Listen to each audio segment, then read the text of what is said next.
नमस्कार, आप देख रहे हैं स्टेट एक्सप्रेस न्यूज, जहां मिलती है हर खबर सबसे तेज और सबसे पहले। यूपी सीडा का बड़ा फैसला, अब ड्रोन से होगी निगरानी, थर्ड पार्टी ऑडिट से बढ़ेगा औद्योगिक विकास। क्या आप जानते हैं कि अब उत्तर प्रदेश के औद्योगिक क्षेत्रों की निगरानी आसमान से ड्रोन करेंगे और हर प्रोजेक्ट की जांच एक थर्ड पार्टी ऑडिट के जरिए होगी, जिससे पारदर्शिता विकास दोनों को नई रफ्तार मिलने वाली है। यूपी सीडा की 50वीं बोर्ड बैठक में लिए गए फैसले प्रदेश के औद्योगिक ढांचे को नए स्तर पर ले जाने की दिशा में बेहद अहम माने जा रहे हैं, जहां सिर्फ निर्माण ही नहीं बल्कि उसकी गुणवत्ता और प्रगति पर भी लगातार नजर रखी जाएगी। इस बैठक में 34 प्रस्तावों पर विचार किया गया और सबसे महत्वपूर्ण निर्णयों में औद्योगिक क्षेत्रों के विकास का थर्ड पार्टी ऑडिट और ड्रोन आधारित निगरानी शामिल है, जिससे ये सुनिश्चित किया जा सके कि सभी परियोजनाएं निर्धारित मानकों के अनुसार समय पर पूरी हों और किसी भी प्रकार की अनियमितता को तुरंत पकड़ा जा सके। इसके साथ ही सहारनपुर और बदायूं जैसे क्षेत्रों में भूमि अधिग्रहण की प्रक्रिया को तेज करने का निर्णय लिया गया है, ताकि वहां औद्योगिक क्षेत्रों की स्थापना और कनेक्टिविटी को बेहतर बनाया जा सके और निवेशकों को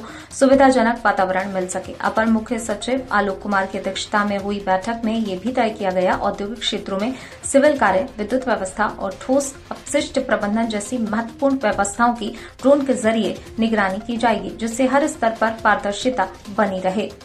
और समय रहते समस्याओं का समाधान किया जा सके। इसके अलावा विभिन्न जिलों जैसे बलिया, हाथरस, फतेहपुर, बाराबंकी, चित्रकूट में औद्योगिक क्षेत्रों के प्रस्तावों में संशोधन और मानचित्रों को स्वीकृति देने जैसे महत्वपूर्ण निर्णय लिए गए, जिससे इन क्षेत्रों में औद्योगिक विकास को गति मिल सके। बैठक में ये भी तय हुआ, भूमि बैंक को मजबूत करने के लिए नीति में आवश्यक संशोधन किए जाएंगे, भूमि आवंटन की प्रक्रिया को अधिक प्रभावी, सरल बनाया जाएगा।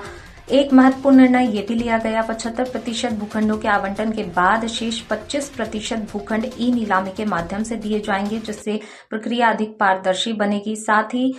चल रही परियोजनाओं में विकास कार्यों के साथ आवंटन प्रक्रिया को भी जारी रखने का निर्देश दिया गया है, ताकि किसी भी परियोजना में देरी न हो और समय पर निवेश को बढ़ावा मिले।